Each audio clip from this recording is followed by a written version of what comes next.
여기 김문수 후보나 장동혁 후보 둘 중에 한 명이 당대표가 된다면 네. 윤석열 전 대통령의 국민의힘 재입당은 기정사실화 되는 건가요? 근데 이제 그런 부분들은 공약은 했지만 예. 여론의 흐름을 보겠죠. 그러니까 이번 8월 달 대표가 선출되고 12월 달에 이제 1월 달이면 지방선거 준비해야 되는 여러 가지 사안들을 해야 되는데 계속 내년 6월까지 내란 특검은 재판이 진행돼요. 재판이 생중계되고 예. 윤 전 대통령 관련된 김건희 특검은 수사가 연장돼서 계속 수사를 할 수 있겠고 이런 상황에서 지금 재판받고 있는 윤 전 대통령 우리 입당 받아가지고 우리 다시 한번 당원으로 모셔야 됩니다. 라고 현실적인 제가 입장을 놓고 얘기하면 예. 그게 가능할까요? 전환기 씨로 뭐 대표되는 강성 보수 이런 유튜버들의 영향력이 실제로 국민의힘에 상당한 영향을 미치고 있다고 보세요? 저는 전체 숫자로 보면 얼마 안 될 거예요. 예. 그런데 뭐가 문제냐면 이분들이 적극적으로 표현한다는 게 문제인 거예요. 그러니까 우리가 예를 들어서 어떤 이슈가 있을 때 지역구 의원의 지역 사무실에 막 전화도 할 수 있고 앞에서 집회할 수가 있잖아요. 예. 한 50명만 모여도요. 이거 상당히 위력적입니다. 50명. 예, 50명 모여가지고 막 피켓 들고 계속 소리 지르고 하잖아요. 엄청 위력적이에요. 그런데 어쨌든 전환길 씨가 뭐 본인이 10만 당원 양병설 뭐 이런 얘기하면서 지금 입당을 했잖아요. 그러면 10만 명이면은 뭐 아주 적게 잡아도 저는 한 3천에서 뭐 5천 명 정도는 동원을 할 수 있다고 한다면 사실 그것은 눈앞에 보인다고 하면 상당한 위협이 됩니까? 위협감이 느낄 수가 있는 것이죠. 당대표 되시고 나면 윤석열 대통령이 입당을 국힘에 다시 입당하고자 한다면 얼마든지 받아주실 겁니까? 입당하시면 당연히 받죠. 그런데 계엄한 거 저는 찬성 안 합니다. 제가 알았으면 반대했고요. 그러나 그분이 계엄을 해서 누가 죽었거나 다쳤거나 그 6시간 만에 계엄이 해제되고 없지 않습니까? 만약에 저는 윤석열 대통령이 차후에라도 윤석열 대통령께서 다시 입당을 했을 때 당에 도움이 되는 그 순간에 입당 신청을 하실 텐데 예. 저는 그 입당 신청을 받지 못할 이유는 없다고 생각합니다.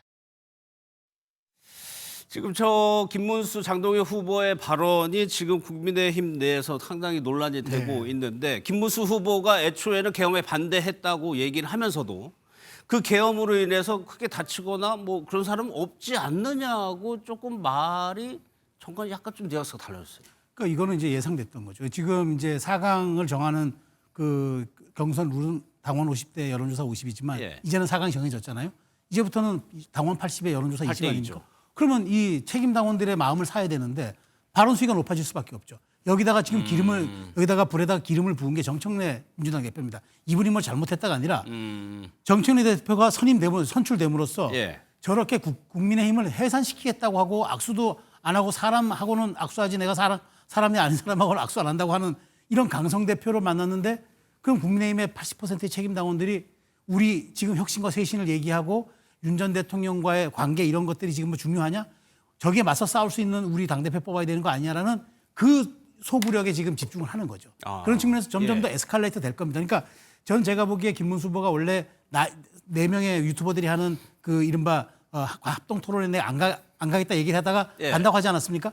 이런 모든 것들이 지금 상황이 바뀌고 있는 겁니다. 그렇기 때문에 지금 제가 보기에 그 조경태, 안철수 이런 분들이 얘기하는 혁신과 쇄신, 당의 개혁보다도 점점 더 저는 더 가면 갈수록 여기에 대한 그 강한 톤과 그다음에 메시지들이 나올 것 같아가지고 저는 8월 20일 국민의힘 전당대회가 누가 더 강성인가를 뽑는 대회가 될 것 같아서 그래요? 앞으로 이 부분은 점점 더 격화될 것으로 보입니다.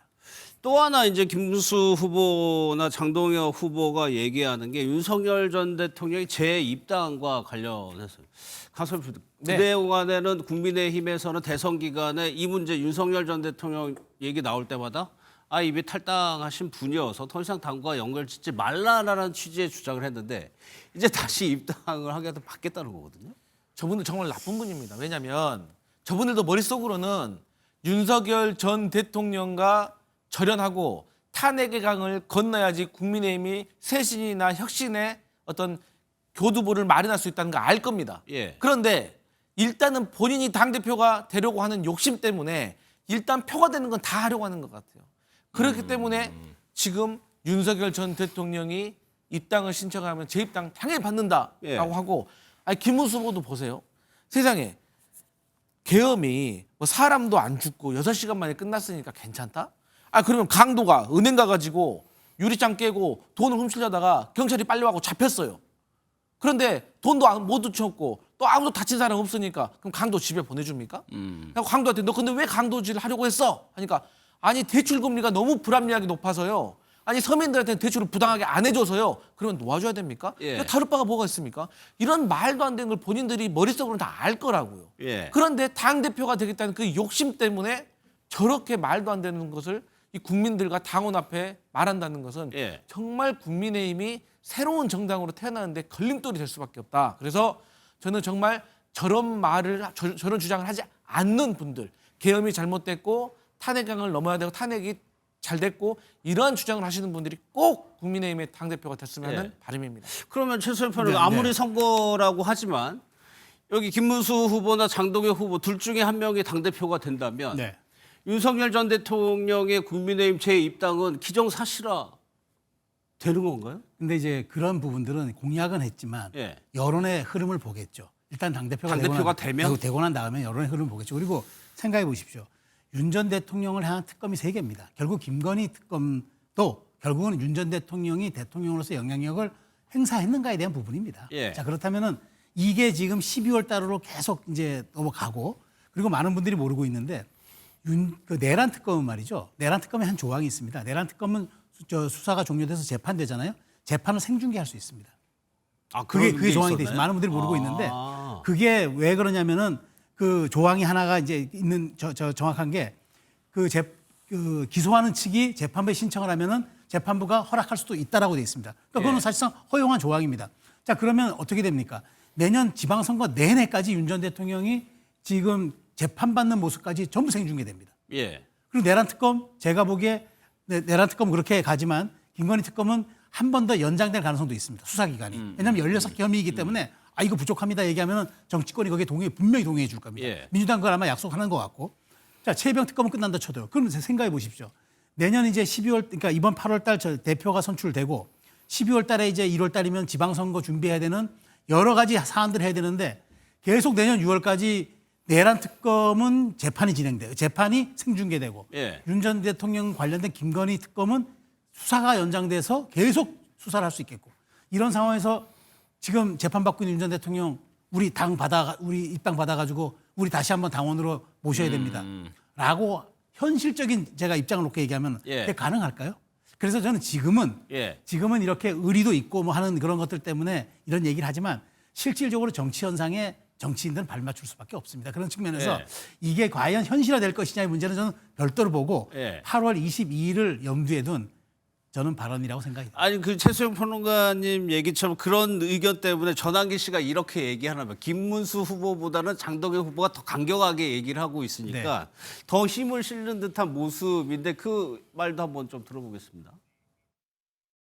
그 김문수 후보의 어떤 사실은 좀 두리뭉실한 이야기가 좀 많았습니다. 지난주에 장동혁 후보는 깔끔하게 이렇게 답변했다면은 예를 들면 장동혁 후보는 당 대표 되고 나면은 바로 접견, 즉 구치소 면회도 가겠다라고 하셨는데 우리 김문수 후보 측에서는 당장의 면회 이런 것보다도 여러 방법이 있지 않겠는가 뭐 이렇게 하셨고요. 장동혁 후보는 나갈 사람 나가라. 김문수 후보는 아니 이준석도 같이 가야 되고 한동훈도 같이 가야 된다 이런 주장을 하셨거든요. 과연 물과 기름이 섞일 수 있을까? 그러니까 저런 것이 최수영 평론가님 얘기처럼 실제로 당대표가 됐을 때 입장이 변할 가능성까지 염두에 둬가지고 더 윤 전 대통령에게 가까운 사람을 뽑겠다는 취지로 들리거든요. 그렇죠. 그냥 압박을 하는 거죠. 그러니까 네. 지금 하는 만 변하지 마. 이 얘기잖아요. 그리고 책임 당원들에게 지금 약속한 거 여러분 아시죠? 그러니까 이 사람에게 투표해 주세요. 뭐 그런 지금 내용이잖아요. 예. 근데 저는 그렇습니다. 민주정당이 의리로 정치합니까? 뭐 가부장제, 뭐 아버지 얘기도 하고 아버지 아들과 아버지 관계도 얘기하는데 정당은 정치 결사체고 가부장제처럼 도덕과 윤리가 존재하는 데가 아닙니다. 살기에 정당은 정권을 획득하는 게 목표입니다. 예. 그런데 거기서 우리는 의리 따지고 거기서 이제 뭐 절연하지 못하는 걸 따지고 이게 혈연 관계가 아니지 않습니까? 민주정당이라면 다양성, 포용성이 있어야 되고 그 다음에 가장 중요한 거 그 의리 이런 거를 따지는 말하자면은 1차적인 어떤 말하자면 무슨 폭력 집단과는 다릅니다. 예. 국민의 마음을 사야 됩니다. 마음을 사지 않고 어떻게 정권을 획득합니까? 그런 측면에서 사실 전환기 씨의 말은 저건 굉장히 부당한 얘기입니다. 아니 정치가 무슨 이게 뭐 의료 하나만 산다 그러면 이게 뭐 조직폭력배가 뭐가 다릅니까? 그런 측면에서 가족까지 끌어들인 건 너무 과도하고요. 저는 어찌됐건 장동혁 의원은 초반부터 선을 명쾌히 두고 가서 지금 보니까 김문수 후보가 약간 조급증이 생긴 것 같아요. 아, 그래요? 그러니까 본인이 처음에 일강이었다고 생각했는데 예. 지금 이렇게 분위기가 되다 보니까 나도 면접 토론에 가겠다. 윤 전 대통령 내가 나중에 면회 가든 여러 가지 방법도 고민해 보겠다. 말이 바뀌는 이유가 지금 이렇게 강성 기류들의 전환길 씨가 저렇게 붙이고 있는 것, 그다음에 예. 장동혁 후보가 좀 거칠게 따라오고 있는 것, 이런 게 좀 부담이 되는 것 같은데 저는 어찌됐건 8월 22일까지는 모양새는 저도 안 좋고 방향성도 틀리다고 생각합니다만은 그러나 된 다음에는 현실 정치를 무시할 수 있겠습니까? 저는 이 부분은 8월 22일 이후가 조금 다르게 전개될 가능성도 있다고 봅니다. 그러니까 저희가 방송 초입에 윤 전 대통령 측에서 왜 여론전을 강화할까라는 의문을 던졌는데 지금 국민의힘 내부 상황을 보면은 오히려 지금 윤 전 대통령을 두둔하는 쪽으로 지금 흘러가고 있는 게 사실이거든요. 이게 연결이 돼 있을 것 같다는 생각. 그러니까 저는 좀 장동혁 후보라든지 김문수 후보가 좀 착시 효과를 좀 제대로 좀 구분하는 선구안이 좀 부족하다고 생각을 해요. 네. 아니 국민의힘의 그래도 당원들을 보고 제가 간탄한 적이 있는데 그게 어쨌든 국민의힘 지도부와 많은 사람들이 친윤 세력들이 김문수 후보가 대통령 후보로 선출됐는데 한밤에 야반에 군사작전하듯이 후보 교체하려고 했잖아요. 그것을 표결로 막은 게 국민의힘 당원들입니다. 예. 그렇기 때문에 저는 이번에도 좀 상식이 있는 당원의 힘을 좀 보여줘야 된다. 그러니까 저렇게 전환길 씨처럼 이렇게 막 호도하는 분들, 부정선거 음모론자들, 계엄 옹호론자들, 저 탄핵 반대론자들, 저런 분들은 그렇게 많지가 않아요. 더 수많은 국민의힘 당원들과 더 수많은 수십만, 수백만의 보수 정당을 지지하는 국민들은요, 저런 생각 안 해요. 예. 그런데 눈에 보이는 그 강성, 구구 당원과 지지자들만 보고 거기에 이제 겁먹어가지고 저런 모습 보인다는 거. 아니 세상에 구구 유튜버들 앞에서 이 면접 본다는 게 말이 됩니까? 제가 생각하는 구구의 조건은 딱 세 가지입니다. 계엄을 옹호하고 탄핵을 반대하고 부정선거 음모론에 동의하시는 분들. 예. 이건 구구라고 볼 수밖에 없어요. 그래서 저는 정말로 국민의힘을 위하는 당원의 힘을 제대로 봐야 된다 이런 생각합니다. 그래서 그런지 송원석 비대위원장도 약간 선을 긋는 듯한 발언을 했습니다. 뭐 다른 후보들은 이제 더 비판을 하고 있고요. 그 목소리까지 한번 들어보겠습니다. 우리 당의 윤석열 전 대통령은 더 이상 없습니다. 이미 탈당하신 분이고 당과 관련이 없는 분이기 때문에 그 부분을 이렇게 질문이나 답변을 통해서 거론하는 것 자체가 적절치 않다고 생각을 합니다. 입당을 원하면 받아주겠다. 지금 하필이면 이제 전당대회를 하고 있다 보니까 아마 득표를 위한 어떤 전략적인 발언이 아닌가 생각을 하고 있습니다. 파면된 윤석열 전 대통령의 목매달고 있는 김문수 후보는 보수의 심장, 국민의힘의 후보조차 되어서는 안 됩니다. 당장 후보직을 사퇴하십시오. 그리고 정계 은퇴도 정중히 요청드립니다. 최수영 평론가, 뭐 송원석 비대위원장 얘기를 들어봤지만 이런 거의 시작에 이런 논쟁의 시작이 전환길 씨로 시작이 됐어요. 그러면은 당 지도부에서 실제로 저렇게 생각한다고 하면 어떤 제재를 가할 수도 있고 경고의 목소리를 아주 강하게 낼 수도 있을 것 같은데 오늘 대구 경북 합동연설에 있다고 해요. 네. 거기도 전환길 씨가 지금 가가지고 맹활약하고 있다는 거. 그러니까 지금 송원석 비대위원장의 메시지가 힘을 못 받는 거예요. 예. 사실 지금 이런 말씀드리기 좀 민망하지만 송원석 비대위원장의 리더십은 없습니다. 이번에 또 문자 또 이른바 발각 사건도 있었잖아요. 예. 그러니까 저는 제가 보기에 저분이 앞말하고 뒷말이 달라요. 그러니까 저렇게 지금 보십시오. 사면하면 안 돼. 사면 명단 보내놓고 그다음에 그 사면 명단 처리하겠다고 얘기를 예, 하고 예. 지금 윤 전 대통령 끌어들이지 마십시오라고 얘기하고 거기에 대해서는 후속 조치가 없어요. 뭐 페널티를 준다든지. 예. 그러니까 이게 말에 힘이 가지려면 메신저가 뭔가 자기가 가진 강력한 메시지 발신에 힘이 있어야 되는데 그게 없잖아요. 그러다 보니까 저는 결국은 8월 22일까지는 누가 더 강성인가로 흘러갈 겁니다. 이건 제가 참 이건 옳다 그르다 영역을 떠나서 제가 평론하는 입장에서 예. 냉정하게 정치 분석을 한다 그러면은 8월 22일까지는 점점 더 강한 톤들의 발언들이 나올 겁니다. 그리고 윤 어게인이라는 얘기도 또 나올 겁니다. 그런데 이걸 지금 당원들이 제지하지 못한다면 그래서 결국 저도 지금 강성필 평론가 부대변인 말씀하신 것처럼 당원들이 집단지성을 믿을 수밖에 없다. 이제는 네. 이런 것들이 과연 그러면 이 당이 앞으로 나가야 할 정당인지 퇴행하는 정당인지를 당원들이 이제는 직접 투표로서 가늠할 수밖에 없는데 어찌됐건 4강에선 어쨌든 지금 이게 투표하게 될 경우에 50%의 과반 투표가 나오지 못하면 결선 투표를 1, 2가 가게 되잖아요. 예. 그런 측면에서 저는 결선 투표가 또 상당 부분 많이 가게 된다 그러면은 이 부분에서의 좀 약간 거중조정 역할을 할 수 있지 않을까라는 조금 뭐 희망 섞인 기대를 합니다. 그러면 앞서에서 이제 지도부가 이제 전환길 씨 발언에 대해서 서울시당인가요? 한번 조사해 보라고 한 것이 네, 있었죠.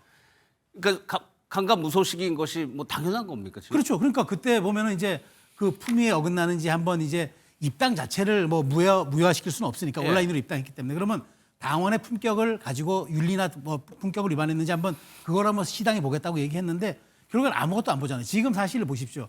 어찌 보면 저렇게 아버지를 뭐 버리는 뭐 폐륜 집단식으로 얘기하는 거 이런 거는 당이 제재를 해야죠. 그럼에도 불구하고 아무것도 하지 않은 것들이 결국에는 예. 전환길 씨가 갖고 있는 영향력을 더 키우는 거고 제가 또 말씀드린 것처럼 정청래 당대표가 워낙 국민의힘을 통해서 강하게 압박하고 해산하겠다 얘기를 하다 보니까 예. 이쪽에서 반발 심리 때문에 강한 발언을 선호하는 사람에게 더 힘을 실어주는 일종의 상승 효과가 나타나고 있다.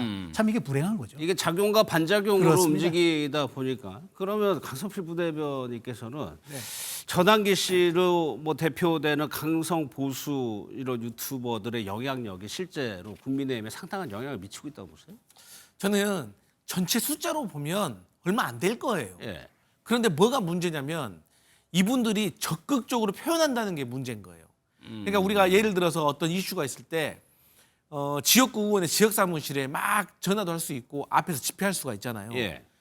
한 50명만 모여도요. 이거 상당히 위력적입니다. 50명. 예, 50명 모여가지고 막 피켓 들고 계속 소리 지르고 하잖아요. 엄청 위력적이에요. 그런데 어쨌든 전환길 씨가 뭐 본인이 10만 당원 양병설 뭐 이런 얘기하면서 지금 입당을 했잖아요. 그러면 10만 명이면은 뭐 아주 적게 잡아도 저는 뭐 한 3천에서 뭐 5천 명 정도는 동원을 할 수 있다고 한다면 사실 그것은 눈앞에 보인다고 하면 상당한 위협이 됩니까? 위협감이 느낄 수가 있는 것이죠. 그렇기 때문에 그리고 이게 또 뭐가 문제냐면 예. 이런 말 있잖아요. 내가 도와주기는 못해도 떨어뜨릴 수는 있다. 그러니까 이 10명의 조력자보다 1명의 회방꾼이 더 무섭다는 거죠. 예. 그렇기 때문에 지금 김문수 후보나 장동혁 후보가 전환길 씨에게 상당히 뭐랄까 두려워하는 것 같은데 예. 저는 지도자 정도 된다면 이 보수 정당의 당 대표가 되려고 하시는 분이면 저 정도에 흔들려서는 안 된다. 그러니까 지금 영상이 나오고 있는 것 같은데 저런 토론회 장에서 저렇게 뭐 선동하고 하는 것이 후보들에게는 실질적으로 위협이 될 수 있다는 얘기죠. 만약에 저분들이 저렇게 뭐 이름을 호명을 해주잖아요. 저렇게 화면에 잡히잖아요. 예. 그러면 전국적으로 볼 때는 아 김문수가 상당히 지금 지지받고 있구나. 장동혁이 상당히 이렇게 볼 수밖에 없잖아요. 왜냐하면 비교적 뭐 조경태 후보, 안철수 후보를 위해서 막 저렇게 피켓 들고 뭐 고함 함성을 해주는 분이 없으니까. 그래서 저게 이제 착시 효과라는 거죠. 그러니까 김근실 실장이 나왔을 때 배신자라고 유도를 한다는 것이 현장의 분위기를 저렇게 끌고 가나 봅니다. 네, 그게 사실은 이제 그 강력한 소수의 힘이라고 우리가 얘기하잖아요. 그러니까 그 침묵하는 다수보다 아주 목소리를 내는 소수가 더 힘이 있는 것처럼 보여져요. 실제로 뭐 그건 이제 뭐 착시 효과도 될 수가 있는 거고 예. 어떤 집단적 소수의 힘들이 이제 발현되는 과정들인데 그렇지만 저는 최고위원은 좀 다를 거라고 봐요. 1인 4표제로 하고 있고 나중에 또 최고위원 한번 다룰 때 말씀드리겠지만 이게 이제 표가 분산되는 효과도 있기 때문에 저는 거기에서는 조금 더 다른 역할이 나오지만 어쨌든 저렇게 연설하는 분위기에서 압박하는 것들은 실질적으로 대세로 이른바 밴드웨건 효과라 그러죠. 예. 앞서 나가는 사람에게 좀 더 힘을 실어주는 그런 밴드웨건 효과를 놓고 봤을 때는 상당 부분 영향을 좀 끼친다고 봅니다.